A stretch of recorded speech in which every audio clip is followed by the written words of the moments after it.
Assalamualaikum warahmatullahi wabarakatuh. Kami dari kelompok 7 yang beranggotakan Fania Citra Ningtyas absen 28, Yusraini Nurul Asra absen 29, Zahra Asyifanisam absen 30, Zahra Isah Ramadina absen 31, dan Zidan Bagus Hutrianto absen 32. Di sini kami akan menjelaskan tentang pemerintahan Juanda pada masa pemerintahan kolonial liberal. Pengertiannya, Kabinet Juanda atau Karya pada masa periode 9 April 1957 sampai 10 Juli 1959.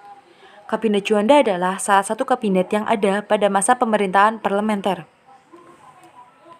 Latar belakang.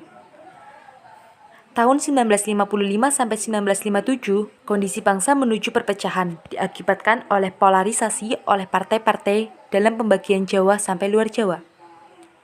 Pada saat itu, terjadi sentimen antar suku dan daerah akibat dorongan perbedaan daerah yang diungkapkan pada pemilu 1955. Suku Sunda benci kepada orang Jawa karena menguasai bidang pemerintahan. Sementara itu, masyarakat luar Jawa merasa frustasi dengan nilai mata uang rupiah yang semakin tinggi. Pembentukan Kabinet Juanda. Yang pertama, sebelum dilakukan pemilu 1955 pertama, terjadi beberapa kali pergantian kabinet. Kabinet Juanda dibentuk setelah Kabinet Ali Sasromia Joyo II turunan. Ada banyak kekacauan sehingga berbagai program kerja Kabinet Juanda tidak bisa berjalan dengan maksimal. Kabinet Juanda ini merupakan kabinet yang paling lama memerintah, meski banyak tekanan baik dari luar maupun dari dalam kabinet sendiri. Yang kedua, Kabinet Juanda ini bisa bertahan lama karena Juanda sudah berpengalaman. Ia pernah menjadi seorang militer. Juanda merupakan sosok yang jujur dan memiliki banyak ide brilian. Selain dari Juanda sendiri, masing-masing personil di dalam kabinet merupakan orang-orang pilihan yang memiliki keahlian di bidangnya. Program Kabinet Juanda. Yang pertama, membentuk Dewan Nasional. Kedua, normalisasi keadaan Republik Indonesia. Yang ketiga, melanjutkan pembatalan konferensi meja bundar. Yang keempat, memperjuangkan Irian Barat. Yang kelima, mempercepat pembangunan. Keberhasilan dan kendala Kabinet Juanda atau Kabinet Karya. Keberhasilan yang paling mencolok yaitu berhasil menumpaskan pemberontakan yang dilakukan oleh PRI Permesta. Pemberontakan itu berhasil diredam oleh TNI. Kabinet Juanda berhasil mengeluarkan deklarasi Juanda. Deklarasi tersebut kemudian dikuatkan dengan dikeluarkannya peraturan pemerintah pengganti Undang-Undang Nomor 4 PRP tahun 1960 tentang perairan Indonesia. Kendala yang sering menyebabkan program kerja Kabinet Juanda tidak berjalan dengan maksimal adalah pendanaan. Pengeluaran yang sangat besar, terutama biaya untuk penumpasan pemberontakan PRI Permesta. Pendapatan juga berkurang karena adanya barter dan penyeludupan. Defisit negara yang besar sehingga menimbulkan inflasi juga menjadi kendala dalam pendanaan.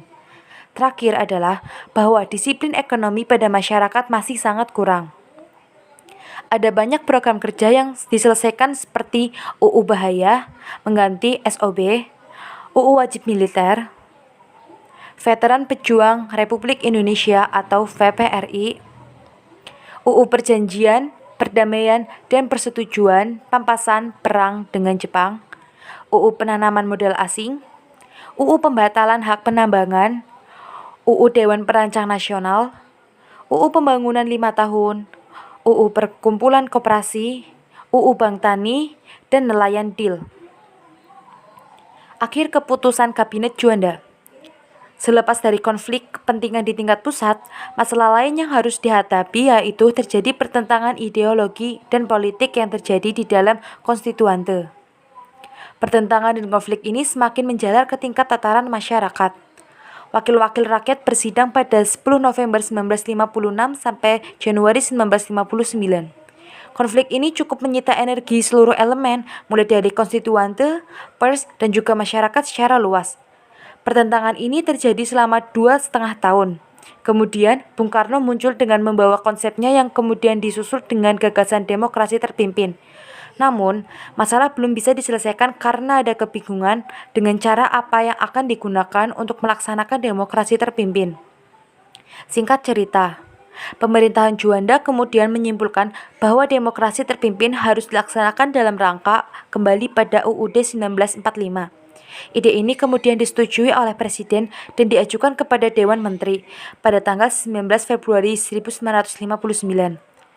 Untuk merealisasikannya, gagasan yang telah disampaikan tersebut, maka Presiden Soekarno mengeluarkan Dekret Presiden pada tanggal 5 Juli 1959. Sistem yang selama ini menggunakan parlementer diganti dengan sistem presidensil. Dan tentunya, keberadaan Perdana Menteri sudah tidak diperlukan lagi. Maka selanjutnya, Juanda dan kabinetnya mengembalikan mandat kepada Presiden sehingga kabinet Juanda pun berakhir. Demikian penjelasan dari kami. Apabila ada ketidakjelasan pada pengucapan dan salah-salah kata, mohon maaf. Wassalamualaikum warahmatullahi wabarakatuh.